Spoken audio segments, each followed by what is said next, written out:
AfriForum has welcomed the decision of the High Court in Pretoria delivered yesterday, where it rejected Eskom and NERSA's attempt to settle the power supplier's tariff dispute behind closed doors.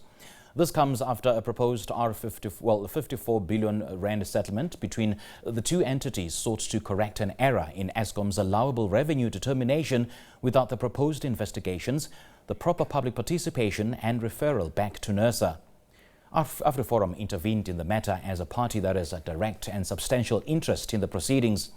The court reviewed and set aside NERSA's original revenue decision and refused to make the settlement agreement an order of court.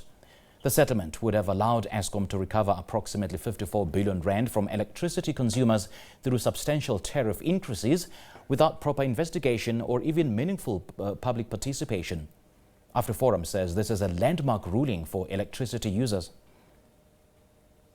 AfriForum was successful with its application to block the 54 billion rand settlement between Eskom and NERSA.